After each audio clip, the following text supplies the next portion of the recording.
Danilo Campetti nasceu em Votuporanga, no estado de São Paulo, em 19 de outubro de 1977. Ingressou na Polícia Civil aos 20 anos, depois foi aprovado para a Polícia Federal, onde fez carreira como agente e professor. É formado em Direito e pós-graduado em Direito Público, com ênfase em Direito Penal. Como agente federal, participou de diversas operações de destaque para o país, como segurança nas Olimpíadas, visita do Papa Francisco em diversas fases da Lava Jato e na segurança do presidente Jair Bolsonaro, da candidatura até a posse. Também é especialista em operações de resgate de reféns, armas e táticas especiais pela SWAT Miami dos Estados Unidos.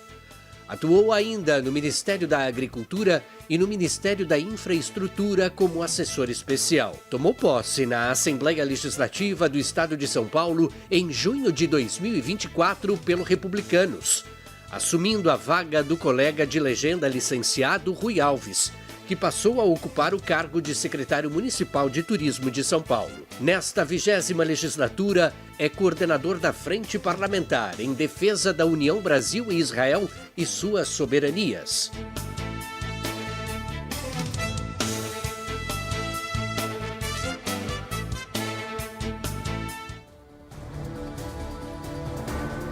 Olá, tudo bem? Seja muito bem-vinda, muito bem-vindo. Começa agora o Conexão Paulista, um programa que aproxima você das decisões políticas do Estado com informação de qualidade e de interesse de toda a população. O Conexão Paulista recebe hoje o deputado Danilo Campetti, do Republicanos, coordenador da Frente Parlamentar em defesa da União Brasil e Israel aqui da Lesp. Deputado, como é bom tê-lo em nossa programação, em especial aqui no Conexão Paulista. Seja muito bem-vindo. Eu agradeço, Arthur, cumprimento a Ilka, cumprimento a Eleni, cumprimento a todos que nos acompanham aqui na Rede Alesp e obrigado pela oportunidade. No programa de hoje, então, me acompanham as jornalistas Eleni Trindade. Seja muito bem-vinda, Eleni. Muito obrigada. E também a nossa colega da TV Alesp, Ilka Teixeira. Obrigado, Ilka. Eu que agradeço pelo convite. Deputado, além da atuação do senhor como parlamentar, obviamente, a gente percebe que o senhor utiliza também as redes sociais para se comunicar, então, com a população, com o eleitorado. São ações do mandato do senhor, né? A gente vai acompanhar algum trecho agora, publicado nas redes sociais, sobre um encontro aqui na Lesp com autoridades de Israel, onde o senhor, inclusive, apresentou a sua frente parlamentar. Vamos acompanhar, por favor. Apresentamos ao embaixador e ao cônsul o ato que instituiu a Frente Parlamentar em defesa da União Brasil-Israel e suas soberanias. E neste ato também, senhor presidente, eu entreguei um projeto de lei de minha autoria, que é o 787/2024, que institui o Dia Estadual em memória às vítimas do ataque terrorista promovido pelo Hamas. Muito bem, deputado. Eu gostaria que o senhor falasse um pouco sobre esse encontro, por favor, fomentando de fato as relações internacionais, Brasil e Israel, principalmente aqui no Parlamento Paulista, o maior da América Latina, estadual da América Latina, por favor. Isso, Arthur, foi uma oportunidade de nós estreitarmos os laços com essa nação tão importante, que é Israel, e também trazer uma representatividade à Lesp, ao maior parlamento da América Latina, para que nós possamos também trazer esse assunto em debate, né? Observe, nós temos... Israel foi a única nação onde se criou o termo genocídio. Ela foi vítima, foram 6 milhões de israelenses mortos durante a Segunda Guerra. Para vocês terem uma ideia, né, nós tínhamos 18 milhões da nação israelense e foram drasticamente, terrivelmente eliminados 6 milhões e até hoje a nação israelense não conseguiu recuperar esse número de cidadãos. Hoje são 15 milhões em todo o mundo, né? Eu não sou judeu, mas eu admiro muito o povo de Israel e nós tivemos também um evento muito drástico, que foi o 7 de outubro de 2023. Então foram mortas mais de 1.200 pessoas em Israel, quer dizer, mais de 200 reféns, foram capturados, foram mantidos reféns por organizações terroristas e hoje ainda nós temos 100 reféns que estão nos subterrâneos lá da faixa de Gaza. Só para a gente fazer uma comparação, né? Nós temos hoje uma média de 40 mil assassinatos por ano no Brasil. Chegou a 65 mil já. Se nós compararmos, né, toda a população brasileira com toda a nação de Israel e fizermos uma similaridade ali, é como os 1.200 mortos, é como se tivessem matado 25 mil brasileiros em comparação com a nossa população. Agora você imagine, num único dia serem mortos 25 mil brasileiros, comparando a quantidade da população. Então, obviamente que foi um acontecimento catastrófico, perpetrado por uma organização terrorista e nós temos que repudiar. E a propositura do projeto de lei é realmente para se criar esse dia no Estado de São Paulo, no calendário estadual, para que a gente lembre e homenageie essas vítimas. E o projeto, ele até tem no seu descritivo, né, ele cita a vítima mais nova, né, o refém mais novo que esteve em cárcere lá pelo Hamas e ficou alguns dias. Infelizmente, esse refém também veio a óbito. E então, o propósito é esse. É para que nós não nos esqueçamos daqueles acontecimentos terríveis da nossa história. Para quê? Para que eles não sejam repetidos. Para que parte da população, que hoje falta chegar a esse esclarecimento, entenda que ali o que ocorreu foi uma tragédia. Não foi uma luta por um espaço, não foi uma luta, muitos dizem, mas é o povo palestino que está brigando também pelo seu espaço. Não, Israel não é contra que o povo palestino, inclusive muitos palestinos vivem no Estado de Israel. O que Israel está combatendo são as organizações terroristas e seus proxies. Todos aqueles que são financiados para praticar atos terroristas. E isso é uma preocupação que também nos traz a uma reflexão, porque as organizações terroristas que têm como base o fanatismo religioso, eles são contra toda a nossa civilização do Ocidente.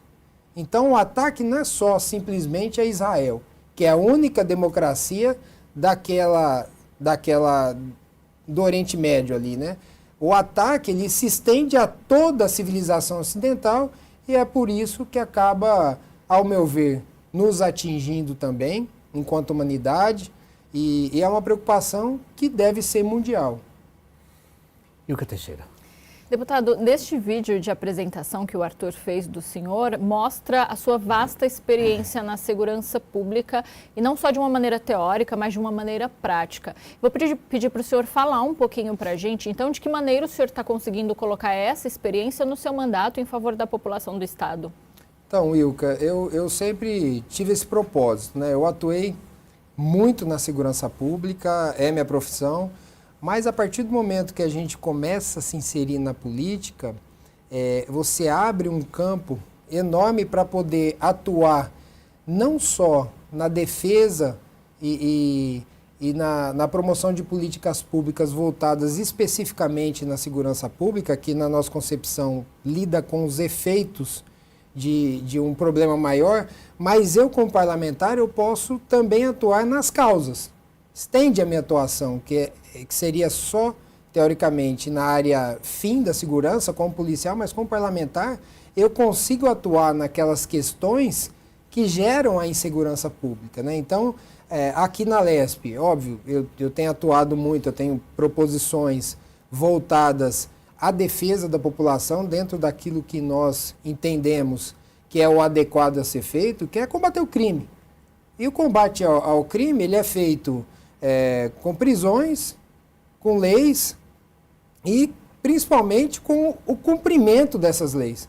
Fazer com que dentro das nossas competências aqui no Estado de São Paulo, a gente propõe, a gente entregue recursos às instituições policiais para que as instituições policiais possam atuar com tranquilidade, atuar na sua finalidade mesmo, combatendo o crime. Então, o que eu preciso fazer? Eu preciso que o policial tenha um acompanhamento psicológico, eu preciso que o policial esteja em condições de assumir o seu plantão e atuar com uma saúde mental equilibrada. Eu preciso dar recursos aos policiais, e aí não só recursos financeiros, mas eu preciso trazer o respaldo da administração mediante diretrizes que proporcionem ao policial o seguinte sentimento: olha, eu vou para o meu trabalho, eu vou defender a sociedade, eu vou me engajar, eu vou atuar diretamente na segurança pública combatendo o crime, eu vou ter um suporte do Estado para poder me amparar caso eu tenha algum problema ali, que são problemas naturais da segurança. Não falo de fatos isolados onde há o excesso. Não estou falando desses fatos, porque esses fatos onde há excesso, onde há má conduta, nós temos realmente que punir a PM, a Polícia Civil, a Polícia Penal, o faz aqui em São Paulo muito bem. Só para vocês terem uma ideia, né, a gente trazer alguns dados aqui à baila, né, à luz. A 190, hoje, ele recebe uma média anual de 35 milhões de chamados. São ligações até pelo 90, na Polícia Militar.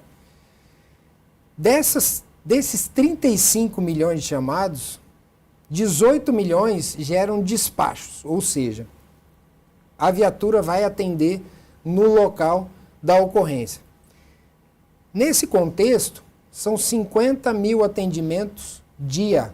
50 mil atendimentos dia. Estatisticamente, a PM de São Paulo demitiu 81 policiais no ano passado e reformou 8 policiais, né? Manda para aposentadoria através da reforma, né? Reforma o policial. Então você tem um índice baixíssimo de má conduta. Isso causaria inveja de qualquer empresa do mundo inteiro. Você tem lá 0,1% de desvios. Então, eu não posso considerar que a instituição erre em algum aspecto. Como a Ilka falou, eu já tenho uma vivência na polícia, sou policial já há mais de 24 anos, então, e sou professor da Academia Nacional de Polícia. Então, já formei, já treinei muitos policiais no âmbito da Polícia Federal. Eu vejo que o treinamento, a capacitação dos policiais militares aqui, dos policiais civis em São Paulo, e agora da Polícia Penal, é de extrema relevância, mas é de extrema capacitação. A capacitação deles é algo assim, que é comparado com as melhores polícias do mundo. Eu vejo que o grau de excelência na capacitação que é enorme. Eu faço essa análise por saber, por estar na atividade fim, treinando também policiais.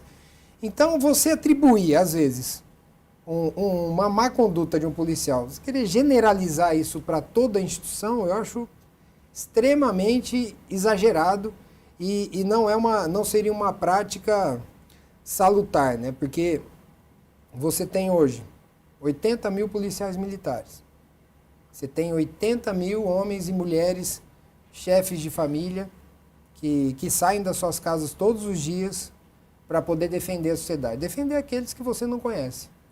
E óbvio, é uma profissão vocacionada que ele escolheu para si. Então, eu tenho que aqui dentro da LESP, nós temos que proporcionar proposições legislativas para que esses policiais tenham um amparo do Estado para poder se dedicar. Na realidade, se dedica e arrisca a sua própria vida. Nenhum policial sai para um plantão, nenhum policial sai para a rua dizendo, olha, hoje eu vou matar tantas pessoas. Não, ele vai trabalhar. Ele vai lá defender a sociedade. Muitos falam sobre o emprego de armas, sobre o uso de armas. Tem até os absurdos de dizerem agora, a polícia tem que ter armas não letais, atuar com armas não letais. O bandido, o criminoso, ele não está preocupado com isso não. A arma dele é letal e ele não tem treinamento e ele dispara, ele atira sem nenhuma responsabilidade. Nós, policiais, não. Nós temos responsabilidade sobre os nossos atos. Imaginem, e as estatísticas não trazem, mas imagine o tanto de crimes que são evitados, o tanto de situações que poderiam escalar para um fim desejado, para uma morte, para uma lesão grave, são evitados pela ação dos policiais. Seja na repressão, ali no momento exato em que iria ocorrer, seja na dissuasão, o simples fato de uma viatura policial passar e de repente ali tinha alguém preparado para cometer um crime e foi dissuadido disso, foi inibida a sua ação. Então, todas essas situações precisam ser trazidas à tona. E a nossa função aqui é também ser a voz dos policiais na Assembleia Legislativa. Né? Por exemplo, a Polícia Militar, a Polícia Civil, sim, pode se associar, pode ter sindicatos, mas a Polícia Militar não pode se sindicalizar, não pode se manifestar nas redes sociais. Então, nós temos que trazer essa versão também do policial, das instituições policiais, para a gente poder defender institucionalmente esses que são verdadeiros heróis e que nos protegem todos os dias. Irene. Deputado, o senhor tem larga experiência na segurança pública, tem foco nisso aqui na LESP, representando os policiais, porém o senhor também dá atenção a um grupo importante da nossa sociedade, né? O senhor tem projetos de lei que são focados nas mulheres, por exemplo, o Banco de Currículos para Mulheres em Vulnerabilidade e também um específico para a mulher que está tentando se formar, fazer um exame, que ela tenha direito a amamentar seu filho durante longas provas de exames, vestibulares, etc. E aí a minha pergunta é a seguinte: ao proporcionar condições para que elas possam exercer sua cidadania e independência, toda a sociedade é beneficiada? Por que o senhor dá atenção a esse grupo e como o senhor vê a questão? Olha, a gente entende que nós precisamos dar autonomia para as pessoas. Né? Toda política pública de assistencialismo, de assistência social, é preciso ter porta de entrada e porta de saída. Então, nós propusemos o projeto 526, que cuida do banco de currículos para mulheres em condição de vulnerabilidade, que é uma política de empregabilidade. Esse projeto foi aprovado, na verdade, meu primeiro projeto aprovado aqui na LESP. Então, a gente entende que esse grupo, essas mulheres que estão em condição de vulnerabilidade, elas têm uma dificuldade natural em se reinserir no mercado de trabalho. Então, nós elencamos ali, Eleni, algumas categorias. É um rol que não é exaustivo, é um rol meramente exemplificativo, que pode ser, né, estendido. Então, nós temos ali as mulheres, as mães atípicas, as mulheres que estão desempregadas há muito tempo, as vítimas de violência doméstica e familiar. Nós temos também aquelas que estão encontrando alguma dificuldade em encontrar um emprego. Então, nós elencamos ali essas mulheres, estabelecemos uma política pública que é concretizada num banco de currículos que pode trazer empresas parceiras para que essas mulheres tenham uma facilidade de serem reinseridas. Junto a isso, a possibilidade de cursos de capacitação. E aí nós temos, né, e foi boa a sua pergunta, excelente sua pergunta, porque nós fizemos gestões também junto às secretarias, até para perguntar aos secretários que são atinentes ao tema, né, para ver se o projeto estava de acordo, se era aquilo lá mesmo. E nós tivemos uma resposta muito positiva. Fizemos gestões com a secretária da Mulher, Valéria Bolsonaro, fizemos gestões com o secretário Jorge Lima, que é do Desenvolvimento Econômico, com a secretária Andresa do Desenvolvimento Social, com a primeira-dama Cristiane Freitas. Então, assim, o projeto ele está no mesmo sentido da política pública estadual, principalmente no plano que virá em maior escala de combate à pobreza. O projeto ele contempla também que sejam inseridas essas mulheres. Então, imagine, observem por exemplo, onde há uma família monoparental, tem uma mulher e um único filho. Como que essa mulher vai conseguir se reinserir no mercado de trabalho? Uma mulher que foi vítima de violência doméstica. Então a gente precisa ter esse olhar para essas mulheres e o governo do Estado de São Paulo ele já promove cursos de capacitação, já promove especialização. Então a gente vai trabalhar de acordo com aquilo que eu falei no começo da minha resposta agora. Com a porta de entrada, porque a gente precisa trazer o assistencialismo, né, para que essas mulheres tenham condições, tenham autonomia, e depois a porta de saída, que na nossa concepção é o emprego. Deputado, eu vou tomar gancho também na pergunta da Eleni, fazendo também uma ponte com a Ilka Teixeira, para voltar exatamente no nosso início do nosso bate-papo aqui, falando sobre as relações internacionais, mas abrangendo então os demais países que compõem o nosso planeta. E aí, o senhor usou aqui algumas palavras que me chamaram a atenção, que é a questão da segurança, falando com Ilka Teixeira, e a autonomia que o senhor usou agora com a Eleni. Alguns teóricos das relações internacionais dizem que o planeta vive uma terceira crise. Lá atrás, na Segunda Guerra Mundial, quando se deu o boom dos estudos das relações internacionais, com a questão da segurança, depois vem a própria crise da autonomia que muitos países viveram, né, e ainda vivem, e também tem a questão das mudanças climáticas.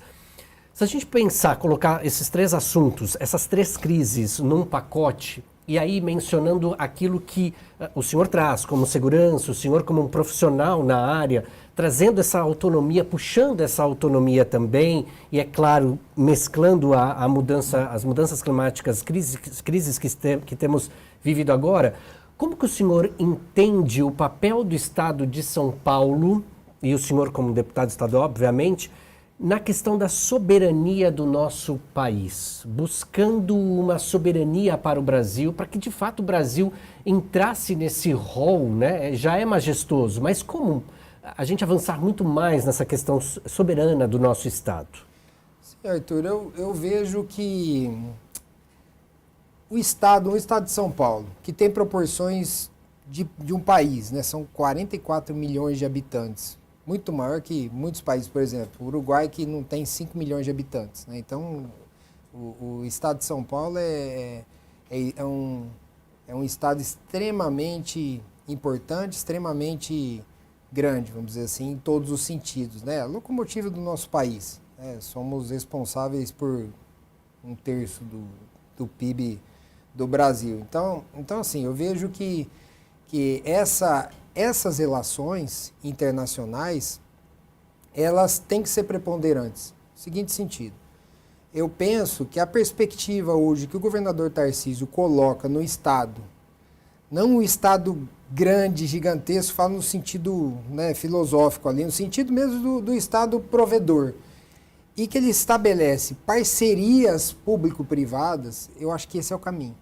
Por exemplo, hoje o Estado de São Paulo já contratou 340 bilhões, já está contratado no Estado de São Paulo, de investimento privado que vem de dentro do país e de fora do país.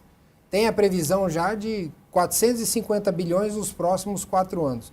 Então, esse caminho, você trazendo investimento de fora para o nosso Estado e para o nosso país, você abre um leque muito gigantesco para que sejam implementadas políticas públicas que vão atender às necessidades da nossa população. Então imagine, o Estado ele tem uma limitação. O Estado deve ser o maior empregador. O Estado não deve entrar, na nossa concepção, né, de liberalismo econômico, o Estado não deve entrar em áreas que a iniciativa privada pode atuar. Então, temos aí, você falou das mudanças climáticas, temos um mercado enorme de carbono a ser explorado. Isso não vai ser explorado pelo Estado.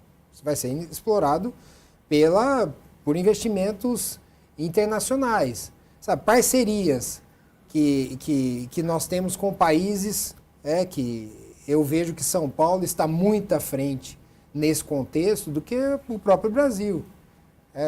Nós tivemos ali, do espectro da direita, tivemos uma vitória que é significativa para o mundo, que foi a vitória do presidente Trump, e que abrirá infinitas possibilidades também para o Brasil.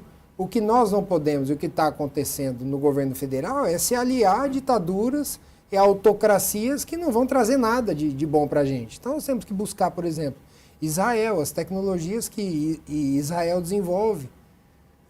O que Israel já fez para o nosso país. Só um exemplo. Sabe, quando houve o desastre de Brumadinho, Israel trouxe as melhores tecnologias para que nós pudéssemos dirimir os efeitos colaterais desse desastre. Né? A questão, por exemplo, do que nós já temos aqui em São Paulo. Por exemplo, a Toyota entrou aqui com uma planta para investir 11 bilhões de reais. Isso gera emprego direto, isso gera emprego indireto. Isso reflete diretamente na nossa população, na qualidade de vida da nossa população. Outro marco importantíssimo, a privatização da Sabesp. É inadmissível você ter, por exemplo, na maior cidade aqui da América Latina, que é São Paulo, você ter uma área como o Perus que não tinha saneamento básico dentro de São Paulo. Então não é admissível mais que a gente tenha locais onde falte água, onde não tem esgoto tratado, não tem pelo menos a canalização, as manilhas de esgoto. E nós temos aqui esse antagonismo. Nós temos de um lado aqui a Faria Lima, que se equipara à Europa, e do outro lado você tem gente sem esgoto, sem água tratada. Então isso reflete diretamente na qualidade da população. Agora você imagina, uma descentralização dessa, uma concessão como a Sabesp, que antecipou a universalização do saneamento no nosso estado. Não tem como isso ser algo ruim. Você vê, por exemplo, vou citar outro exemplo, a PPP das escolas, parceria público-privada das escolas, na maratona de leilões. Há 2 leilões que concederam a possibilidade da iniciativa privada de construir escolas. 2 bilhões de investimento. 33 escolas sendo construídas em 29 cidades, que vai alcançar 35 mil alunos com ensino integral. E aí nós temos o quê? Nós vamos tirar o professor e o diretor da função de síndico. O professor, o diretor, o coordenador, ele vai se preocupar essencialmente com a parte pedagógica. Aí vem a iniciativa privada, já entrega uma escola com uma infraestrutura fantástica, climatizada. Eu digo isso porque eu sou de São José do Rio Preto, o interior de São Paulo é extremamente quente. Como é que os alunos vivem hoje com 35, 40 graus sem o ar-condicionado numa sala de aula? Não existe. Então, olha só como é benéfica essa parceria público-privada. Eu tenho ali as empresas que vão, além de entregar a escola, vão ficar responsáveis pela manutenção, pela jardinagem, pela alimentação das crianças, que é imprescindível. Existem situações que a criança ela só se alimenta na escola, infelizmente. Então, nós temos que ter isso daí como prioridade também na escola. E os professores, e os diretores e coordenadores, eles vão ficar preocupados o quê? Em dar aula.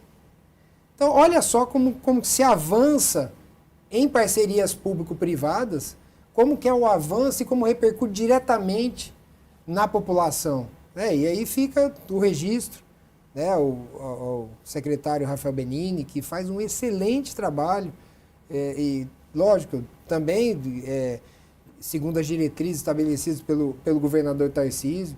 Você vê, por exemplo, outro exemplo, vamos citar, 2026, vão ser concluídas as obras do Rodoanel, que estavam parados há 20 anos.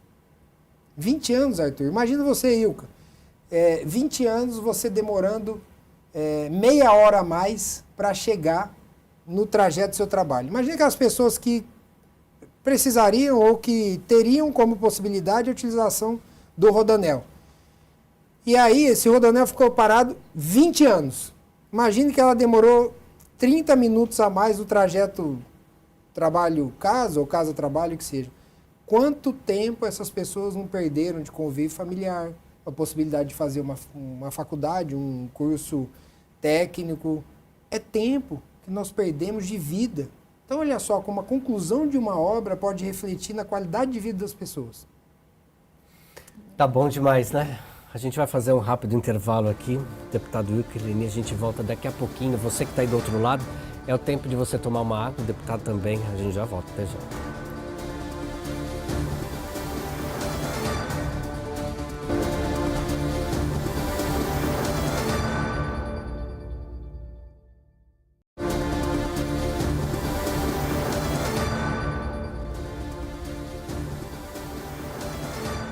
Matou a sede? Pois é, o Conexão Paulista está de volta. Hoje nós estamos recebendo aqui em nosso estúdio o deputado Danilo Campetti, do Republicanos, coordenador da Frente Parlamentar em defesa da União Brasil e Israel e suas soberanias. Deputado, mais uma vez, muito obrigado por estar conosco aqui neste programa. Eu que agradeço a oportunidade, é sempre uma honra, um grande prazer e uma enorme satisfação estar aqui com vocês. Agradecendo ao deputado, também agradecemos Eleni aqui em minha frente, né? Eu que agradeço também pela oportunidade. Que bom, e também Ilka Teixeira, valeu demais, viu? Ótimo estar aqui. Deputado, no primeiro bloco o senhor falou muito sobre essa questão da segurança, né, da autonomia, a soberania do nosso Estado enquanto nação. E aí, vamos trazer um pouquinho então sobre a questão também, existe a questão da polícia penal em nosso Estado, houve também no primeiro semestre projetos, leis que amparassem também os policiais militares, os policiais civis. Eu gostaria que o senhor trouxesse essa realidade, por favor. Sim, a criação da Polícia Penal aqui no estado de São Paulo é um avanço extremamente importante. Traz uma segurança jurídica para esses policiais, uma possibilidade de atuação muito mais tranquila dentro das funções desses policiais. Foi uma batalha deles de longos anos, desde a emenda constitucional no âmbito da União, que estabeleceu a criação das polícias penais estaduais, depois a nossa emenda constitucional aqui em São Paulo, que foi em 2022, que criou dentro da Constituição Paulista essa instituição, e depois a aprovação da nossa lei estadual aqui, que regulamentou, criou lei orgânica e estabeleceu cargos e funções dentro da Polícia Penal. Então, nós temos que os policiais penais, eles atuam num regime de insalubridade muito grande, que se atuar em penitenciárias e CDPs, né, centros de detenções provisórias, é uma situação muito tensa.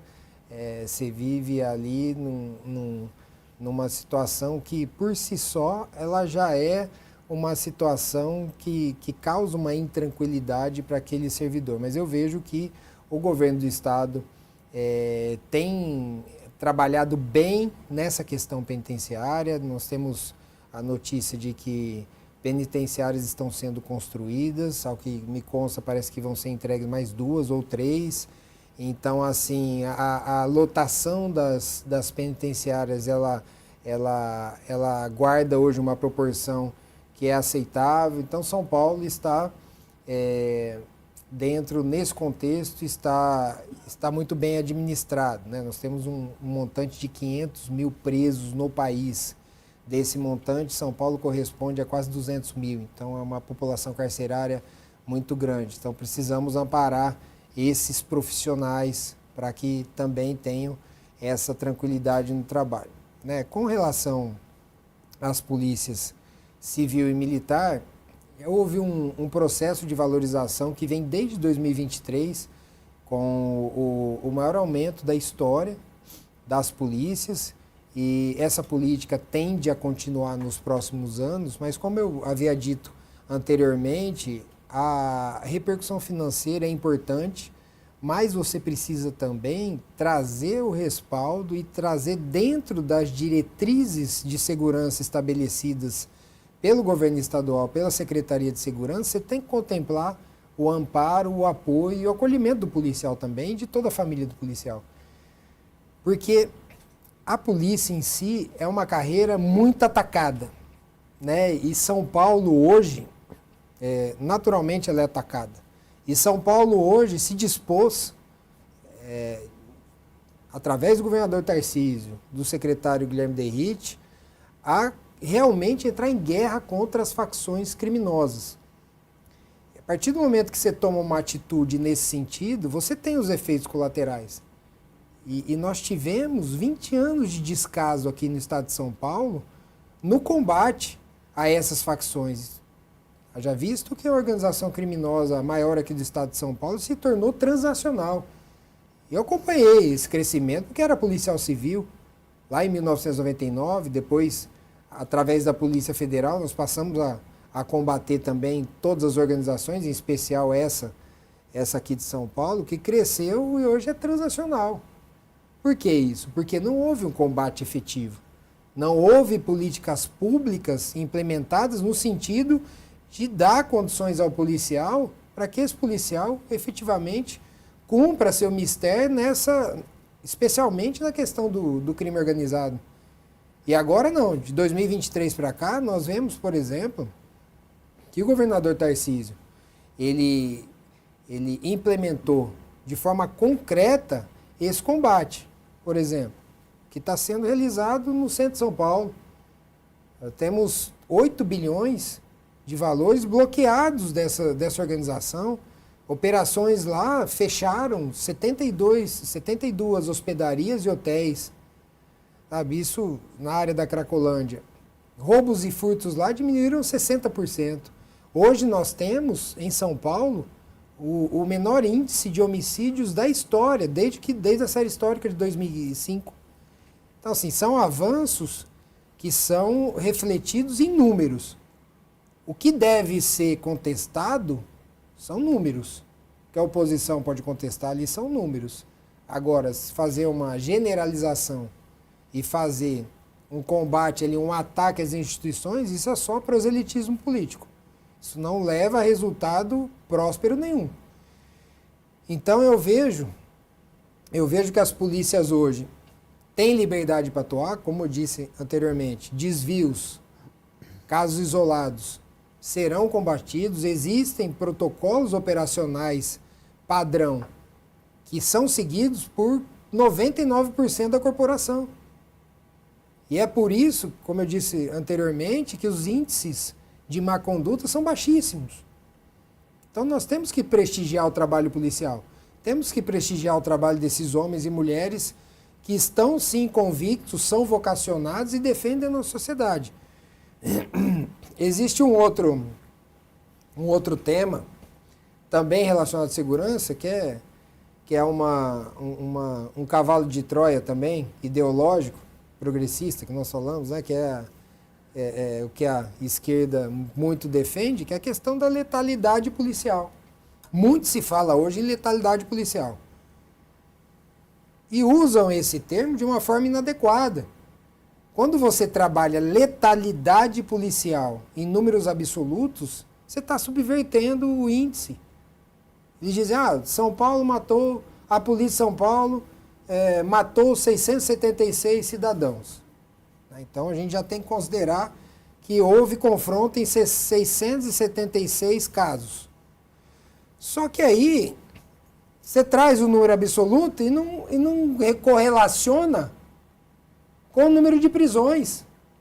Foram 167 mil prisões só em 2023. E você teve 676 casos em que houve confronto. Então você tem um percentual baixíssimo de engajamento policial e a repercussão no confronto. Considerando também que o confronto é escolha do criminoso. O policial não chega em nenhum lugar atirando e sai matando todo mundo. Isso não existe. Isso é narrativa ideológica. Onde há o confronto porque o criminoso está armado. E não adianta você estar com taser, você estar com equipamento menos letal. Não adianta, o cara está com um fuzil, o cara está com uma pistola, o cara está com uma submetralhadora. O revide ali é em razão da imposição do criminoso estar armado. A escolha dele. Senão nós teríamos uma guerra, um massacre diário, se nós generalizarmos isso. Então o policial sai, então todo dia tinha que ter morte do policial atirando em alguém. Não é isso que acontece. O policial ali está armado sim, mas está armado para defender a sociedade, para evitar o crime. E uma abordagem evita um crime. Uma abordagem pode evitar um estupro, uma abordagem pode evitar um homicídio, um latrocínio. Só que subverter esse conceito só auxilia a narrativa. Não auxilia o combate à criminalidade. Não auxilia ali a proteção do cidadão. Não, auxilia só uma guerra, um enfrentamento com a polícia que já tem uma possibilidade de atuação restrita, porque é assim mesmo, a polícia não julga ninguém, a polícia vai lá, prende e leva para o judiciário julgar. Já tem a sua atuação restrita, e aí, com esse tipo de enfrentamento, você inibe ainda mais a ação policial. E você inibindo a ação policial, você inibindo o engajamento, quem está em defesa é o policial? Não, o policial está armado. Quem está em defesa é a sociedade, que hoje não pode ter uma arma para se defender. Essa questão, e entra até na questão, a gente pode falar das câmeras. As câmeras é uma política pública, é mais uma política pública para auxílio tecnológico do policial, das polícias. Mas colocam essa questão das câmeras, é importante, mas colocam prioritário, não é prioritário. As câmeras, nós não temos na polícia 90% de policiais de má conduta. Eu acabei de falar os números. A grande maioria atua conforme estabelece os procedimentos. Então, as câmeras lá, tudo bem. Se adquirir, colocar 12 mil câmeras no policial, vai auxiliar o trabalho do próprio policial também, tudo bem. Mas não é medida de segurança prioritária. Sabe, as câmeras não salvariam infelizmente, a menina Isabela Nardoni de ser jogada de um prédio. As câmeras não auxiliariam, por exemplo, no crime que ocorreu com o delegado Mauro. Anos de dedicação da família, o pai é delegado. É a segunda geração de dedicação à Polícia Civil, foi morto na frente da esposa, que também é policial civil. Por um criminoso que tinha sido preso 4 vezes. E aí querem atribuir só às instituições policiais a culpa pela insegurança do país. Não é culpa das polícias. Enquanto nós tivermos um sistema judiciário, um sistema de leis frouxo, nós não vamos ter o criminoso cumprindo o básico, que é cumprir a pena. Mas aí o criminoso é preso, ele chega na audiência de custódia. Ele pode ser solto. 50% daqueles que são presos na audiência de custódia são soltos. Então nós temos aí traficantes, o cara é preso com 100 quilos de cocaína, é solto na audiência de custódia. São casos que já houve. Uma quadrilha de sequestradores sequestrou um senhor de 70 anos, na audiência de custódia foi solto.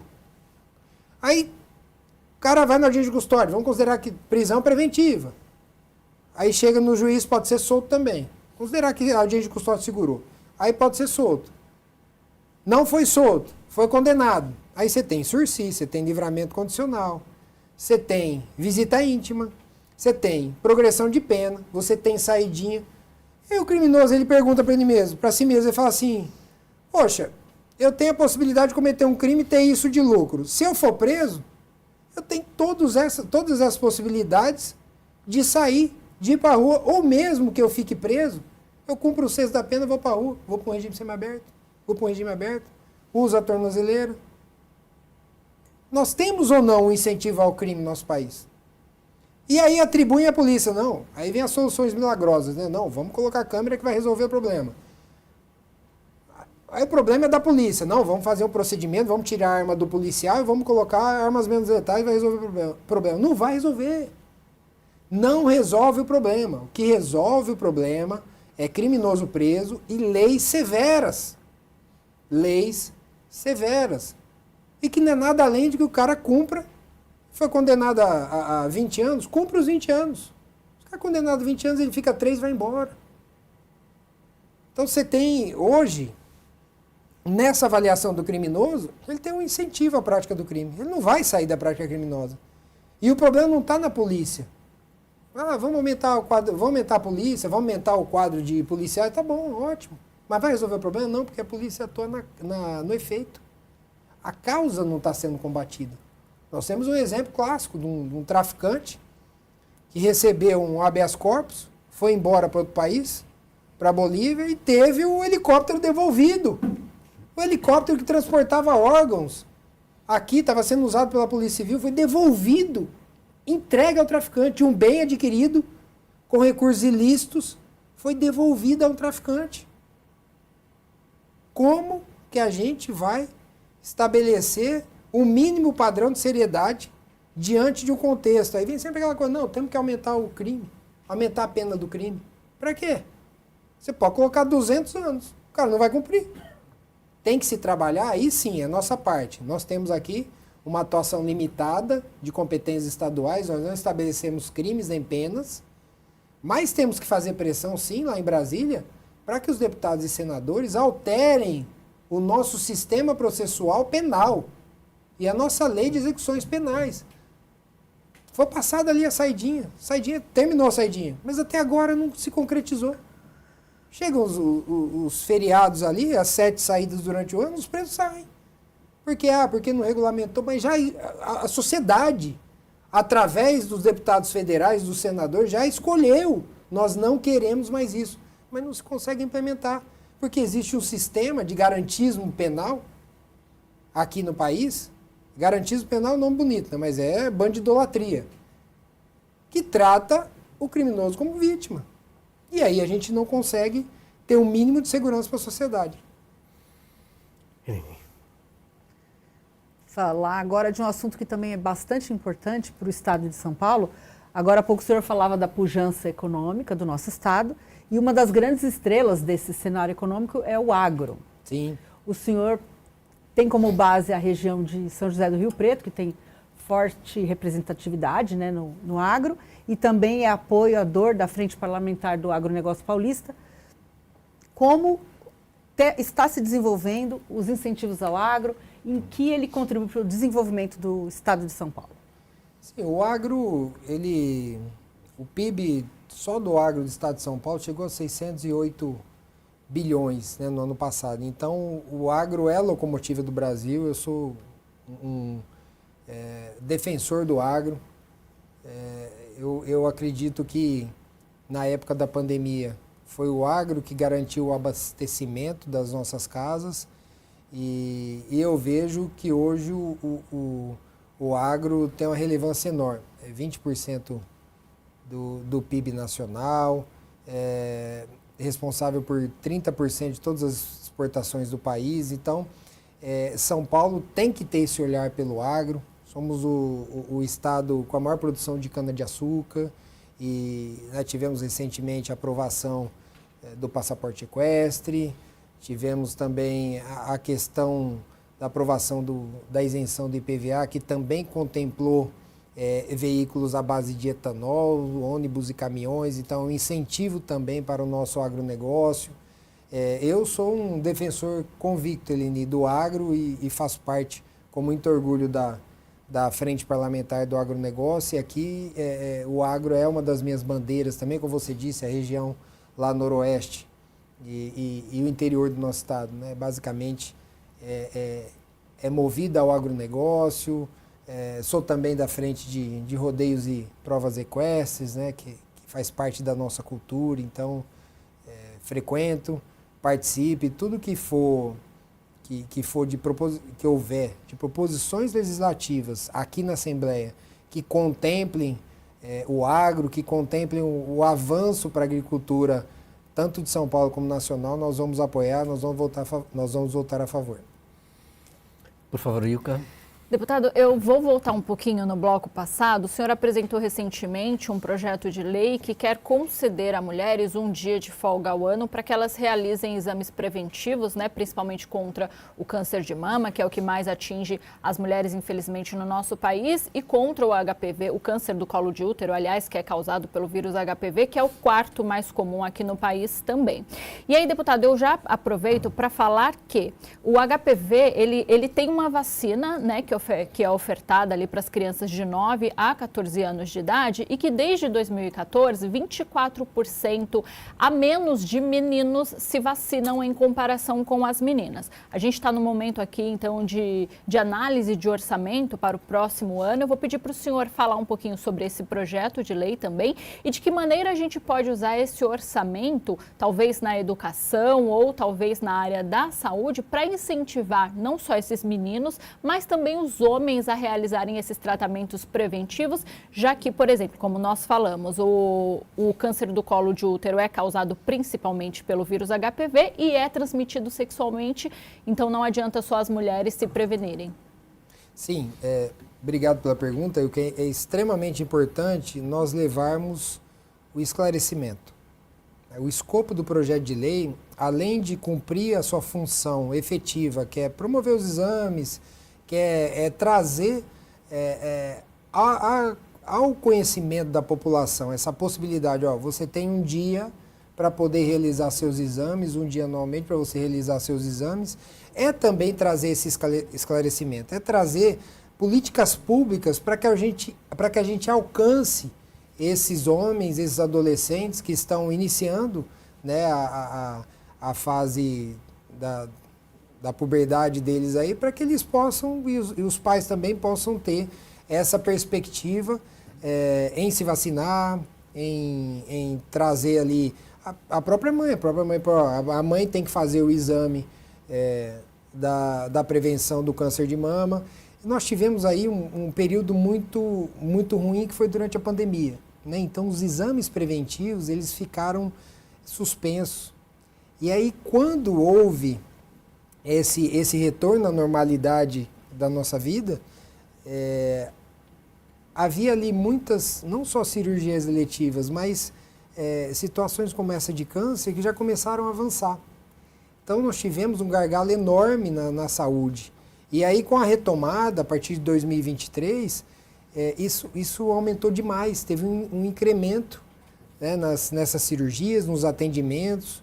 Nós temos números aqui da Secretaria de Saúde que houve um aumento de 27% de casos, né, de cirurgias eletivas, de cânceres que não eram descobertos numa fase precoce, que infelizmente ou deixaram sequelas ou levaram a óbito.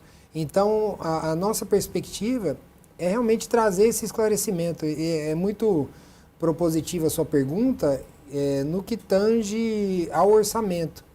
Podemos sim, o projeto de lei ele é colocado para que os colegas também contribuam com informações, contribuam com as análises próprias, para que a gente possa ter um projeto ali, ter um texto que contém, porque o texto base ele vai à discussão. É por isso que a gente leva ao plenário, leva às comissões, para que esse texto possa ser, inclusive, aprimorado.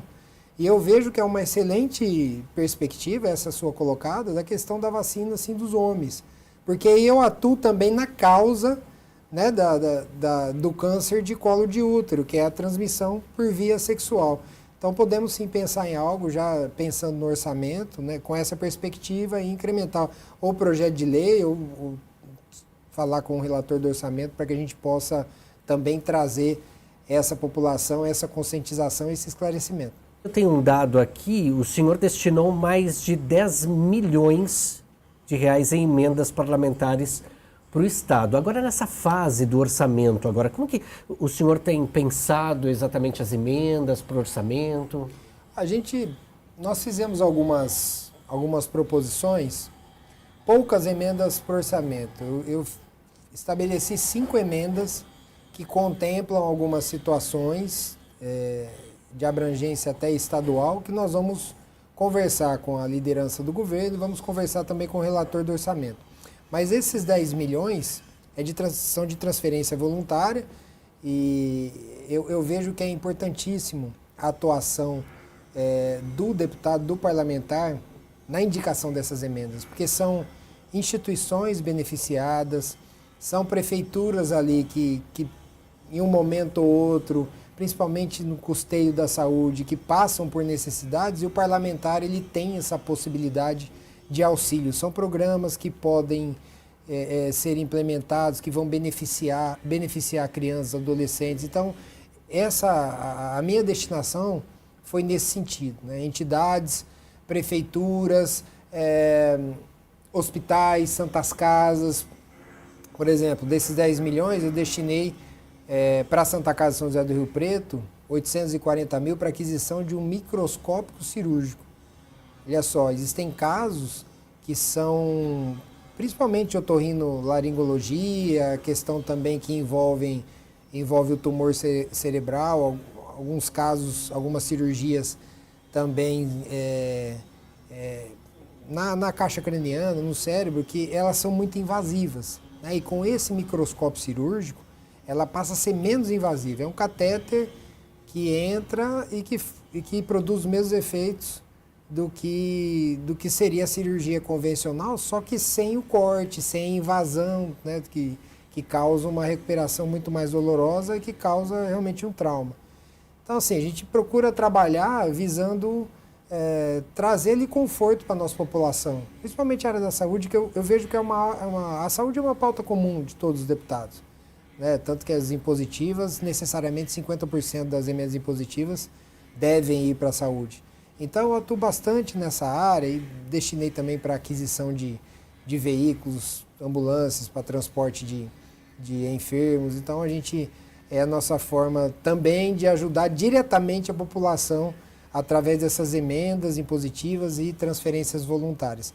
As emendas do orçamento, elas denotam uma complexidade um pouco maior, são emendas de valores de proporção um pouco mais elevada para resolver problemas, via de regra, estruturais da região. São estradas, são pontes, às vezes é uma questão, em uma emenda que eu fiz, visando atender um gargalo na região de Rio Preto, na DRS 15 lá, que são as crianças que nascem com lábio leporino e com a fenda palatária. Então essa é uma proposição nossa, são 680 crianças, um gargalo enorme. Essas crianças que nascem com esse problema, elas precisam ser operadas já no 4º mês de vida, senão elas não conseguem nem ter a sucção para poder amamentar, ou então utilizar a própria mamadeira. Então eu penso assim, a gente precisa propor essas políticas públicas, essas com proporções maiores,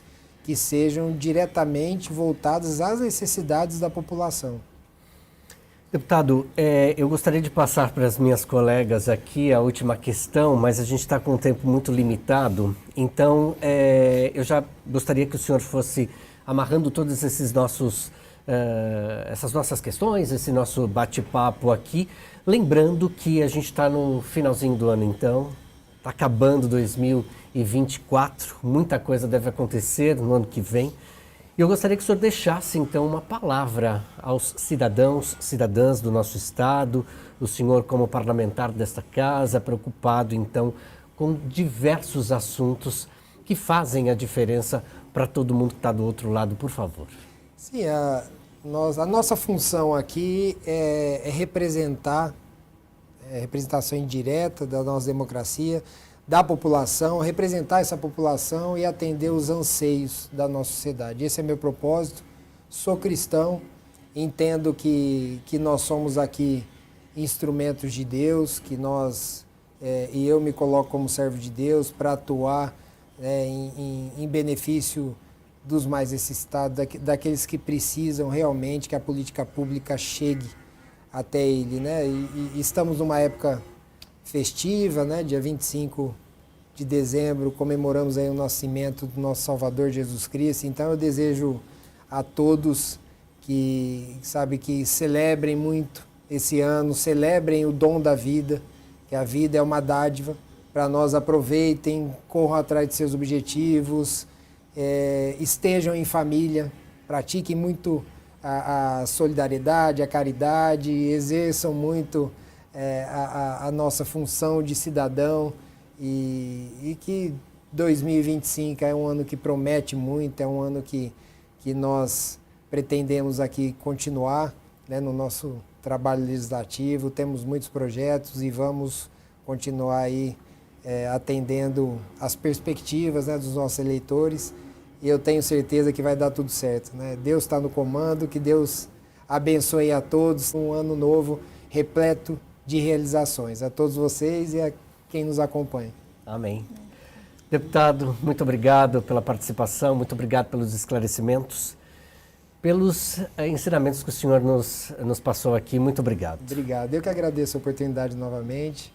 Fiquem todos com Deus, um grande abraço. Amém. Eline, muito obrigado também por esse momento aqui. Voltem mais vezes, por favor.